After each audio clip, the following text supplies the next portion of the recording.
সকাল বন্ধুরা, নতুন একটা দিনে নতুন সকালে আপনাদের সকলকে স্বাগত জানাই আমার বঙ্গোপমা চ্যানেল। আর শনিবার সকালবেলা এক পশলা বৃষ্টি হয়ে যাওয়ার পরে সুন্দর একটা সোনালি রোদ্দুর উঠেছে পূর্ব দিক দিয়ে। তো আমিও সকালবেলা স্নান টান সেরে চলে এসেছি ছাদে। আজ তো 22শে শ্রাবণ, রবি ঠাকুর প্রয়াণ দিবস।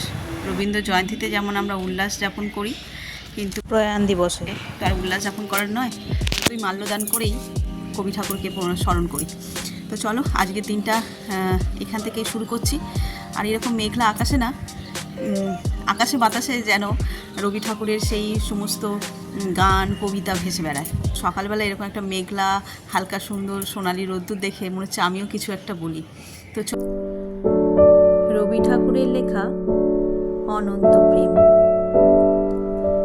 তোমারেই যেন ভালোবাসিয়াছি শতরূপে শতবার, জনমে জনমে যুগে যুগে অনিবার।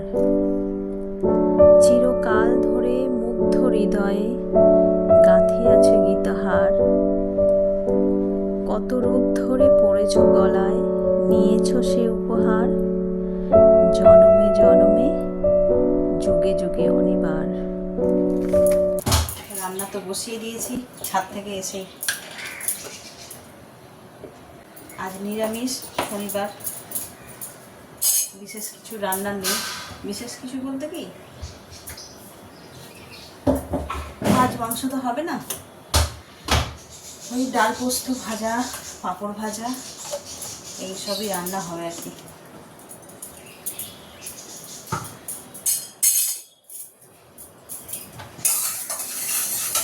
আজকে হবে মুগের ডাল।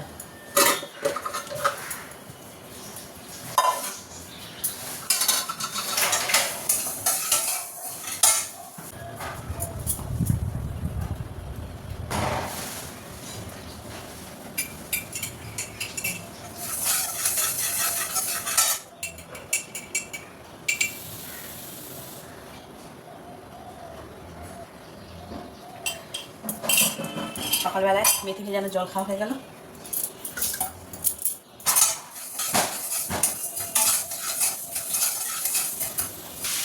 8টা 20। সকাল সকালে রান্নাবান্নাটা যদি সারা হয়ে যায় তাহলে বেলার দিকে অনেক কাজ করা যায়, যার কারণেই আর কি তাড়াতাড়ি রান্না বসিয়ে দিয়েছি। আর একসঙ্গে 3টে করে রান্না একসঙ্গে একটা টাইম হচ্ছে। তো তারপর হচ্ছে গাঁটি কচু সিদ্ধ। সিদ্ধ মানে অল্প একটু ভাপিয়ে নিয়ে জলটা ফেলে দেবো। আচ্ছা, এই কচুটা দিয়ে আজকে একটা স্পেশাল রান্না করব। আমাদের বাড়িতে হয়, তোমাদের কাদের কাদের হয় একটু কমেন্ট করে জানিয়ে তো। করব কচু মরিচ। কিভাবে করব সেটা তোমাদের সঙ্গে শেয়ার করব। রোজ তো ডাল পোস্ত করি, তাই আর কি শেয়ার করব। আজকে যেহেতু রান্নাটা করছি, আর এটা খেতে না এত ভালো লাগে, বিশেষ করে যদি ধরো তোমার জ্বর জ্বালা হয়েছে, মুখে স্বাদ নেই, ওইটা বসে শুধুই যদি তুমি খাও তাহলেও দারুণ লাগে। আর এমনি তো ভাত দিয়ে খাবো আমরা, সেটাও ভালো লাগে। তো আলু দিয়ে আলু মরিচও যেমন হয়, কচু দিয়ে এটাও কচু মরিচ বলি আমরা। তো দারুণ, কথা বলতে বলতে আমার জিভে জল চলে আসলো। শুধুও যদি বসে বসে খায় না তাহলেও মানে জাস্ট অমৃতর মতন লাগে। তো চলো, তার আগে করবো নুন চিনির জল। ছেলেটার করছে পেট ব্যথা, ওটা করে নিই, তারপরে যখন এটা রান্না করব তখন তোমাদের সঙ্গে শেয়ার করবো।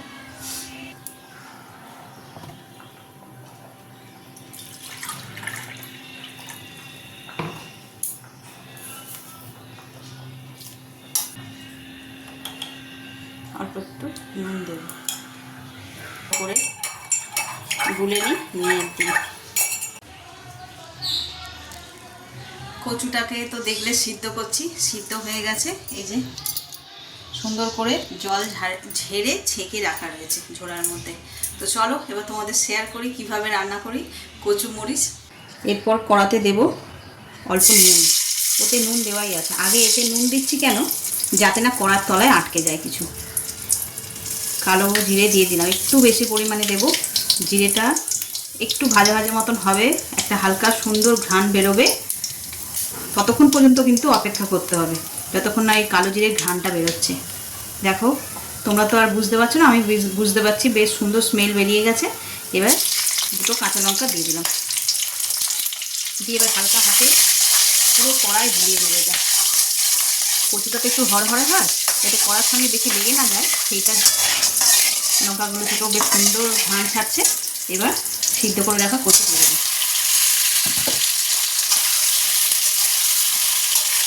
প্রথমে ফ্লেমটাকে একটু হাই করেই ভাজতে হবে, জানো তো, তারপরে আস্তে করে কমিয়ে দেবো। যদি দু একটা কচু সিদ্ধ কম হয়ে থাকে, সাইজগুলো তো সমান নয়, এক একটা সাইজ এক এক রকমের, তাই আস্তে আস্তে করে সিমে করে করলে তখন ওটা সিদ্ধ হয়ে যাবে। ব্যাস, এর কিন্তু আর কোনো কাজ নেই, জাস্ট এইভাবে ভাজতে হবে। ততক্ষণ ভাজা হোক, ভাজা হতে একটু সময় লাগবে। তো আজ হচ্ছে 22শে শ্রাবণ, যেমনই আমার দিদি শাশুড়ি মা, কী বলবো, মায়ের, আমার শাশুড়ি মায়ের আর মৃত্যুবার্ষিকী, একটু জলফুল দেওয়া হয়েছে। তো চলো তোমাদের সঙ্গে শেয়ার করি। এই যে এই হলো দিদিমা, পাশে মামার ছবি। আসলে এই আগেকার যুগে এরকমই হতো, একসঙ্গে সব ছবি বাঁধানো থাকতো। তো মামাও আর আমাদের মধ্যে নেই, তাই একসঙ্গে দিলেও কোনো অসুবিধা নেই। দিদিমা হচ্ছে 1992 সালে মারা গেছেন। এখন তো 44-45 বছর হলো। মামা আরও আগে মারা গেছে, আরও 2 বছর আগে মামা মারা গেছে দিদিমা হচ্ছে।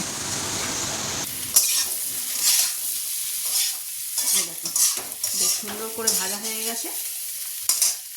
এইবার হচ্ছে আসল, এই যে বলছিলাম কচু মরিচ করব, তো মরিচের জন্য তো মরিচ দিতে হবে। মরিচ মানে লঙ্কা শুধু নয়, এই যে গোলমরিচ একটু বেশি পরিমাণে দিয়ে দিতে হবে।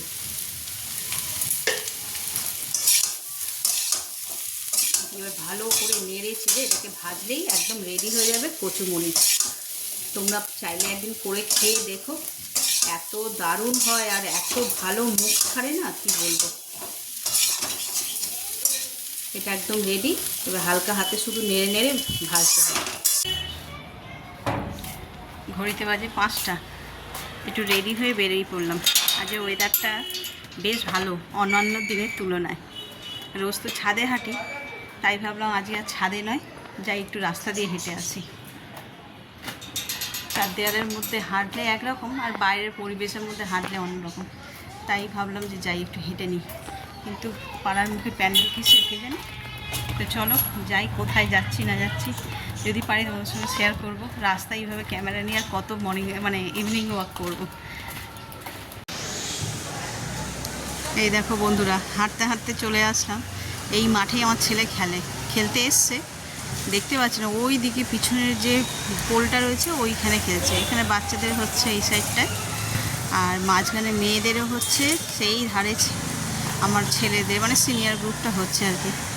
তো চলো ওরা ওদের মতন খেলুক, আমি দেখি।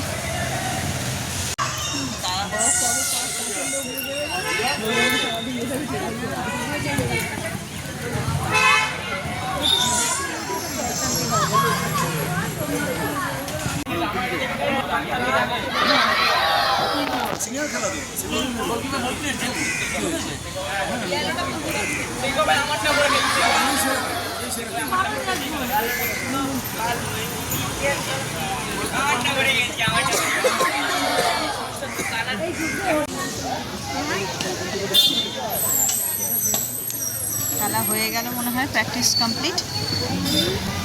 এবার চেঞ্জ করবে, কি করবে, ওই টিমগুলোর এখনো প্র্যাকটিস চলছে। তোর মতন ছোটই হবে বাবু, ক্লাস 4-এ পড়ে। ক্লাস 4-এর ছেলের সাইকেল দেখো।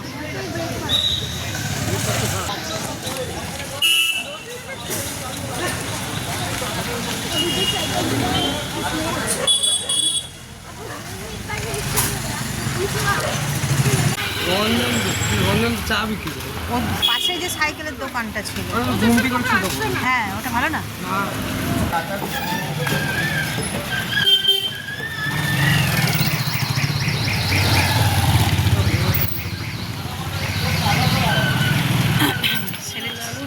ছেলের সাইকেলটা একটুখানি ডিস্টার্ব আছে, একটু দোকানে দেখিয়ে নিই, কী বলছে না বলছে জেনে নিই, একটু নিয়ে তারপর বাড়ি যাবো। আজকে আর বেশি হাঁটলাম না, ওর খেলা দেখে এখানেই বসে পড়লাম, বেশ ভালো লাগলো। চলো যাই। বলে কী করে সবাই তো দেখছি বেশ ফ্রেশ হয়েই বেরোচ্ছে। এই রাস্তার যে কলগুলো হয় টাইম কল ওই আমাদের ক্লাবের ভিতরে পাম্প ও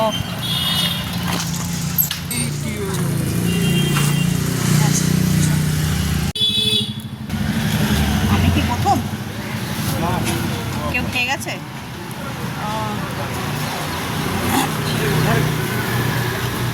যাও ওইদিকে চলে যাও রাফাল দাবার তো রাস্তায় চলে যাবে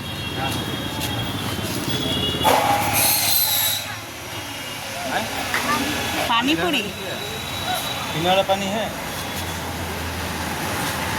पीने वाला अच्छा नहीं है फुचका खाएगा ना वो पानी पी लेगा ফুচকা দিচ্ছ ফুচকা না চুরমুর চুরমুরে তো দেবে হ্যাঁ ওই মানে ফুচকাটা এমনি দিচ্ছ ওই পাপড়ি নেই না ওইটা সব মিক্স আছে ও আচ্ছা আচ্ছা তাই বলছি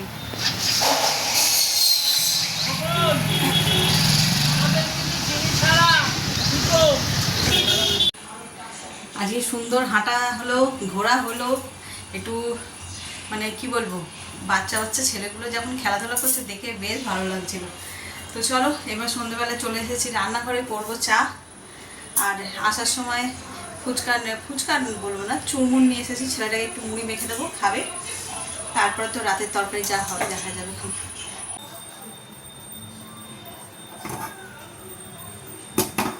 এদিকে দুধ চা হচ্ছে আর এখানে হচ্ছে দুধ গরম দই বসাবো তার জন্য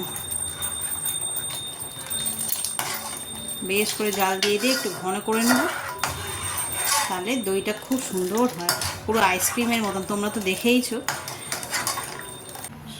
সব পরিবারেই মোটামুটি ছাদে চলে গেছে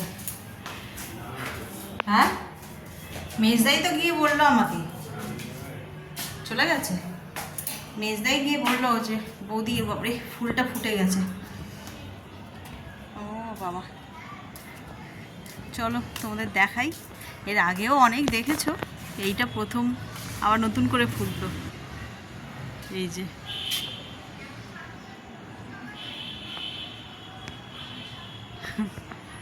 কি অদ্ভুত দেখতে আর একটা সুন্দর সুবাসও আছে বলো তাই না খুব সুন্দর দেখতে তো এই যে আমি আর দেরি করিনি যেই মেজদা গিয়ে বলেছে সঙ্গে সঙ্গে হাতে চামচ আর ব্রাশ নিয়ে চলে এসেছি এখন এটাকে ওই করতে হবে প্রসিডিং করতে হবে কী যেন বলে পরাগ মিলন ওই করতে হবে করলে গিয়ে ওটা বেশ ভালো পাকবে অনেকে বলে বড় হওয়ার জন্য করে আমাদের ছোট বড় মিশিয়েই হয়েছিল এই যে বন্ধুরা দেখো কি হয়েছে চলো এইটারই আজকে করব পরাগ মিলন এর আগেও করেছি আজও করব সেটাই তোমাদের সঙ্গে শেয়ার করব বলে রাত্রি 10:30 বাজে এখন চলে এসেছি ছাদে কি সুন্দর হাওয়া দিচ্ছে আজকে ছাদে না গো হ্যাঁ আর এই ছাদে এত দাঁড়াও আমি নাবি এত উঁচুতে হয়েছে ফুলটা যে আমাকে বাধ্য হয়ে চেয়ারের উপরে উঠতে হয়েছে তো সেই বলছে যে আজকে এত সুন্দর হাওয়া দিচ্ছে আর এই ফুলের গন্ধ পুরো ছাদ মম করছে এই ড্রাগন ফুলের করবো পরাগ মিলন তো চলো শুরু করি জানি অন্ধকার খুব একটা স্পষ্ট হচ্ছে না ব্যাপারটা তাও স্টিল যেটুকুনি করছি যা করি সারাদিনে সবটাই তো তোমাদের সঙ্গে শেয়ার করি তাই এটাও করছি তো চলো এর আগে তো আমাদের বাড়িতে 4-5খানা ড্রাগন ফ্রুট হয়েছিল আর এইটা আবার নতুন হয়েছে এই জিনিসটা করতে না আমার বেশ ভালো লাগে এর আগে কখনো করিনি না সেই জন্যই মনে হয় আরও এত ভালো লাগে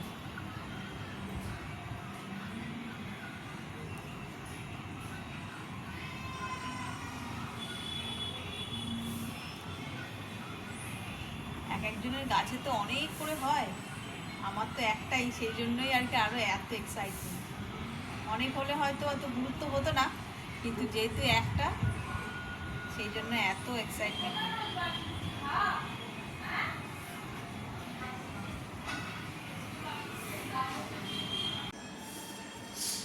এই যে বন্ধুরা রাতের খাবার নিয়ে বসে পড়েছি খাওয়া দাওয়া করতে আর আজকে রাত্রেবেলা কী রান্না করেছি সেটা তো তোমাদের সঙ্গে শেয়ার করা হয়নি ওই ছেলেকে পড়াতে বসেছিলাম বলে আর ভিডিও করা হয়নি এদিকেই একটুখানি নজরটা ছিল তো চলো দেখে নাও আজ একটা শীতকাল স্পেশাল রান্না করেছি শীতকালেই বিশেষ করে এই রান্নাটা আমাদের বাড়িতে হয় তোমরা কেউ কেউ মানে কে কে জানো বা খেয়েছো আমাকে কমেন্ট করে জানিয়ে তো, বড়ি, আলু, বেগুন আর কড়াইশুঁটি, শীতকালের যে বেগুনগুলো হয়, কচি বেগুন, কড়াইশুঁটি আর বড়ি দিয়ে, বেশি করে টমেটো দিয়ে, লঙ্কা দিয়ে এই রান্নাটা করেছি আজকে রুটি দিয়ে খাওয়ার জন্য। এটা শীতকালে করলে আরও টেস্ট হতো, তখন তো বেগুনের স্বাদ আরও দ্বিগুণ হয়ে যায় না।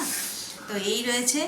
আর গতকালকে তড়কা করেছিলাম, সেই তড়কাও রয়েছে, সেটাকে ডিম দিয়ে রেডি করে নিয়েছি, ব্যাস। আর অল্প পেঁয়াজ দিয়েছি, ছেলে পেঁয়াজ ছাড়া আবার চলে না। এই হলো আজকে আমাদের রাতের মেনু।